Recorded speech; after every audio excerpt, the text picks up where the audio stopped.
Oh, greetings. I see you've come prepared. What kind of tea do you have for me today? Quorm leaf, eh? I haven't had a good cup of that in ages. Should do wonders to help me stay awake during my studies.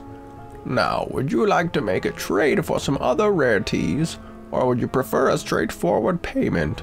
Because both can be arranged. I could also offer to teach you spells. I know many, and some I even crafted myself, such as various tea enchanting spells giving the tea added effects. Ah, I knew you were the enchanting type. Oh, hey guys, I'm Natural Wizard, and welcome back to my channel. In today's video, we will be exploring a new subreddit called prorevenge. Accounts of people getting revenge on people that have been really crappy. Now, it's not always extreme or dramatic. Sometimes it can be subtle, but still just as satisfying. So let's take a look at it and see if we want to do another series on it. Okay, this first one is called Scam Us for 250,000 euros? We will ruin your life. In 2006, my parents bought a plot of land in a very rich town near the coast. As this was a rich town, the town itself was quite small and the price of land was abnormally high, easily twice that of the average in my country. The plot of land was located in the middle of the village where previously something else had been, I believe greenhouses, but it was removed and 25 plots of land were made available for purchase to build houses on. When my parents bought this plot, it said in the contract that they were buying 1,050 square meters of land. Upon further inspection, they found out that they only received 1,030 square meters of land. This was especially crappy because there were poles in the ground which marked each plot, and my father had actually measured whether they were receiving right amount of land before they signed the contract. But the real estate agent that sold the plots, Scammer, had gone back in the middle of the night and placed the poles in the actual right position and kept the old, larger amount of plot in the contract. Now, my parents had paid for 20 square meters more than what they received, and the price of the land being about 500 euros per square meter. This amounted to 10,000 euros easily. My parents proceeded to contact Scammer and were simply told that small mistakes like this can happen and everything has been accounted for in the contract we signed, which is a way of saying the contract allowed for mistakes like this and they were not getting their money back. My parents then considered legal action, but were told that the margin of mistake was too small to get a lawsuit off the ground and thus decided to move on. 2 years later, the house is finished, my family moves in and we start to socialize with the neighbors. A few parties were thrown because the street was now finished with the project of building all the houses and everybody wanted to meet their new neighbors. At one of the parties, the topic of construction comes up. Most people didn't encounter big problems, but one neighbor complained about how he had to move his house because the plot he was given was smaller than the plot indicated in the contract he signed, and how it had cost him a lot of money. Other neighbors then looked surprised and said they also received less land than indicated in the contract.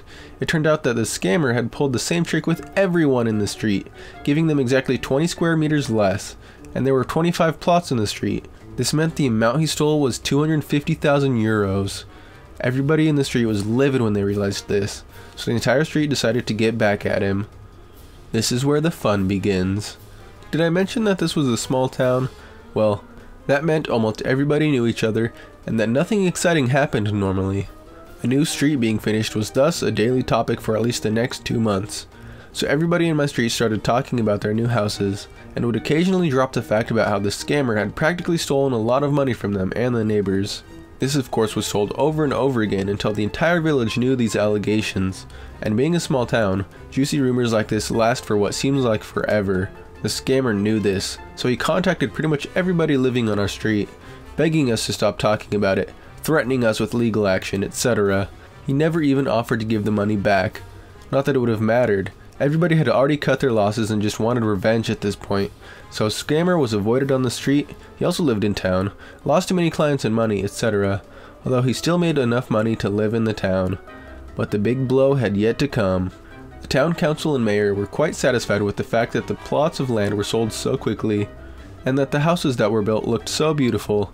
They decided to make another plot of land available for another 3 streets, with 70 plus lots of land in total.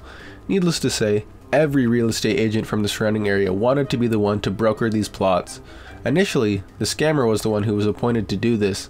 However, many people in the community reached out to the council and mayor, telling them to please reconsider the choice of appointing a scammer. The council and the mayor were skeptical at first, because they didn't know whether these rumors were true or not, and they trusted the scammer.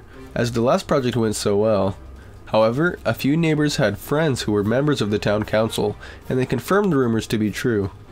This eventually meant that the scammer was removed from the project. Being removed from such a big project was a huge red flag for everyone looking for a real estate agent, so eventually he stopped receiving new clients. 2 years after we had moved in, he had moved out of town because of debts. His wife had also divorced him, and he lost the custody battle of their daughter. So yeah, this scammer had to skip town and start all over because people were talking about what he did wrong. Word spreads pretty fast in a small town, my guy, so don't be doing shady stuff like that. Sure, you made a few extra bucks, but now you gotta move to the suburbs. Okay, this next one has a pretty catchy title. Ex-girlfriend was a scammer, so I put her in the slammer. Bippity boppity boo, I destroyed her family too. Around the time that I got my first full-time job and finished college, I decided I was ready to venture out and start dating. I had heard about this amazing app through a few of my coworkers, a little thing called Tinder, so I decided to give it a shot. After about a week on the app, I finally matched with a woman who we will call Talia. Talia lived in a different city than I did, but the day we matched, she said she was visiting a cousin. We messaged through the app, and after verifying she was real through her Facebook and Instagram profiles, we exchanged phone numbers. She said she was employed full-time, had an apartment and her own car, and was somehow still single. We talked for about 2 weeks on the phone, always at night after my shift at work, before we finally had a chance to meet when our schedules matched up. I drove my beat-up 1996 Honda Civic to her town, spent that Friday night, I forget where we ate that night, and in the morning we had breakfast at Waffle House. Talia did have her own apartment. However, she lived next door to her grandmother, who I awkwardly had to meet the next morning. I learned from Talia that her car was actually in her grandmother's name, and her apartment was in the name of her cousin. She went so far as to show me family portraits with her cousin, to talk about her abusive ex, and even shared with me how her laundry room was embarrassingly infested with flies and roaches. We officially changed our social media to dating that day. Keep in mind that this was my first relationship in almost 4 years, so I was excited. The scam. Talia also told me that day that she had been fired from work about a week earlier but was too embarrassed to tell me. I asked how she kept up her bills, and she said that her grandma and dad had been helping her.